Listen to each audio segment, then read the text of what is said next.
नहीं, उनको नहीं लगता, बल्कि पूरे देश में जो सच्चाई को और इंसाफ को मानते हैं उन सबको ये लगता है कि भाजपा की सरकार ने दोगलेपन की पॉलिसी को अपनाया है। भाजपा की सरकार एक्यूज को इनाम देती है और जिनको इंसाफ चाहिए उन पर जुल्म करती है। प्रधानमंत्री देश से 15 अगस्त को लाल किले से अपने भाषण में, तकरीर में महिलाओं की एम्पावरमेंट की बात की, महिलाओं के ताल्लुक से बड़ी अच्छी बातें की। उसी दिन भाजपा की गुजरात की सरकार ने उस महिला को, जिसकी 3 साल की बेटी को कत्ल कर दिया गया, जिसका बलात्कार हुआ, 11 लोगों ने उसका बलात्कार किया, उसकी मां को और 3 और महिलाओं को रेप करके उनकी हत्या कर दी, उन लोगों को भाजपा की सरकार अपनी रेमिशन पॉलिसी के तहत उनको छोड़ती है। और सबसे तकलीफ दे, और देश को ये बात जब सुनेंगे तो देश हैरत होगी कि उस रेमिशन पॉलिसी की रिव्यू कमेटी में कौन था। एक का नाम था जनाब मुलचंदानी साहब, जो गोधरा के राइट्स में वो एक प्रोसिक्यूशन के विटनेस थे, और दूसरे उसमें बीजेपी भाजपा के 2 एमएलए थे। तो आप इनसे इंसाफ की कैसे उम्मीद रखते हैं? रिव्यू कमेटी के, रिव्यू कमेटी के लोग तो 22 लोग थे, भाजपा के एमएलए हैं, वो तो भाजपा ही हैं, तो वो तो करेंगे, इन लोगों की तायद करेंगे जो बिल्किस बानो का रेप किए, जो प्रेग्नेंट थी, वो तो उनके 22 ने दिखा दिया अपना। तो रिव्यू कमेटी नहीं है बल्कि शैम कमेटी है ये तो।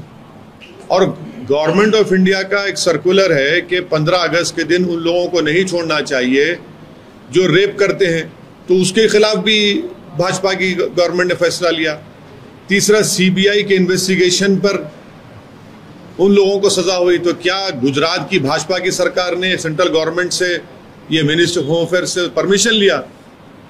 कैसे भाजपा की सरकार किस मुंह से इस बात को कबूल करेगी कि एक महिला का जिसका रेप किया गया था, जिसकी बेटी को 3.5 साल की बच्ची का रेप कर दिया, मर्डर कर दिया गया, उसके परिवार के 4 और महिलाओं का रेप करके मर्डर हुआ, उसको छोड़, उन लोगों को, आरोपियों को छोड़ देते हैं आप, और उनको फूल बरसाया जा रहा है। और उसमें जो शख्स उनके साथ फूल उनको पिना रहा है, उसमें तो एक कन्विक्टेड प्रिजनर है ख्वाजा अजमेरी के बम ब्लास्ट का, जो बाहर है अभी। तो गुजरात का चुनाव जीतने के लिए भाजपा की सरकार ने पूरे देश के उन मुस्लिम महिलाओं का अपमान किया जिनका रेप हुआ है, और प्रधानमंत्री को झूठा साबित किया उन्होंने।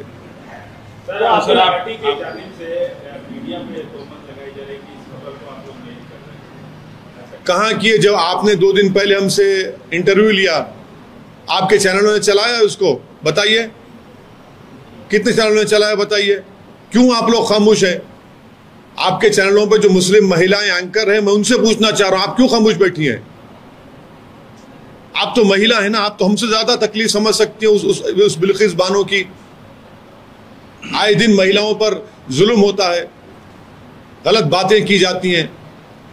कम से कम उन लोगों को तो सोचना चाहिए कि आज बिल्किस बानो है, कल किसी से भी होगा। फिर ये बिल्किस बानो को सिर्फ मुसलमान होने के चश्मे से मत देखिए, ये एक इंसाफ का मुद्दा है। और हम भारत सरकार से, प्रधानमंत्री से डायरेक्ट हम ये डिमांड करते हैं कि उनका जो रिलीज ऑर्डर है उसको कैंसिल करके उन तमाम को जेल को भिजाया जाए। तो सर आप लीगली जाएंगे क्या? लीगली छोड़िए, लीगली हम कब तक चलता रहेगा? लीगली, मॉरली कहाँ क्या होगा? अरे पार्लियामेंट सेशन कब होगा? दिसंबर में होगा। जब तक फिर वो लोग मिठाई खाते फिरते रहेंगे क्या? वो क्या कहा उसने, बिल्किस बानो ने, क्या मैं सुकून से जिंदगी नहीं गुजार पाऊंगी? उसने कहा कि दोबारा वो जख्म मेरा जिंदा हो गया है। क्या भारत की प्रधानमंत्री और भाजपा चाहती है कि हर मुस्लिम महिला उस जख्म को याद करे जिसका रेप हुआ था? क्लोजर होगा नहीं होगा बिल्किस बानो का? सर, आपने कहा कि बीजेपी गुजरात के चुनाव को ध्यान में रख के ये यकीनन इसीलिए कर रही है क्योंकि भाजपा ये दिखाना चाह रही है कि हम उन लोगों के साथ खड़े हैं जो जेल में हैं, हम उन लोगों के साथ नहीं खड़े हैं जो इंसाफ के लिए लड़ रहे हैं।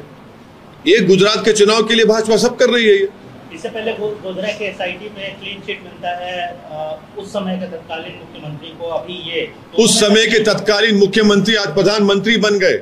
उस समय के मुख्यमंत्री के दौर में बिल्किस बानो का रेप हुआ, वो प्रधानमंत्री बन गए, मगर बिल्किस बानो आज भी वहीं पर रोड पर पड़ी हुई है।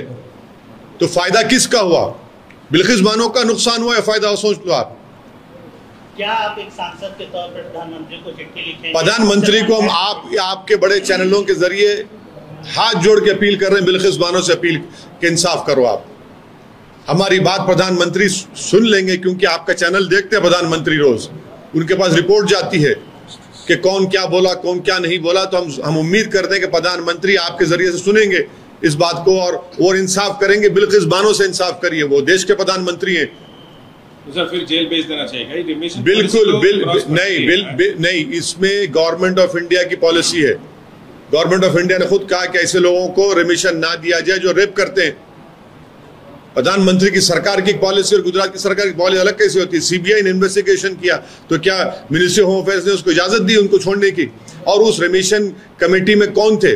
2 भाजपा के एमएलए और एक मिस्टर मूलचंदानी जो गोधरा के विटनेस हैं, जिनके विटनेस पर लोगों को सजा हुई। तो ये लोग बायस्ड हैं। ये लोग सर रेप के मसले पे एक मसला ये है कि यहाँ की सरकार और यहाँ के कुछ लीडर रेप का जो भी आरोपी है, अगर वो माइनर है तो उसको एडल्ट की तरह ट्रीट करने की वकालत कर रहे हैं। क्या आप इस बात आप भी इससे इत्तेफाक रखते हैं कि अगर माइनर है और रेप जैसा हीनियस क्राइम करता है तो उसको एडल्ट के तौर पे ट्रीट करना? देखिए हमने कानून में जो भी तब्दीली लाना चाहिए जिससे प्रिंसिपल्स ऑफ नेचुरल जस्टिस का और जो इक्वालिटी का रीजनेबल टेस्ट है उसको हम सेटिस्फाई कर सकते हैं, तो बराबर करना चाहिए, बशर्ते कि हम प्रिंसिपल ऑफ नेचुरल जस्टिस और रीजनेबलनेस का जो टेस्ट है इक्वालिटी का उसे सेटिस्फाई करते हैं।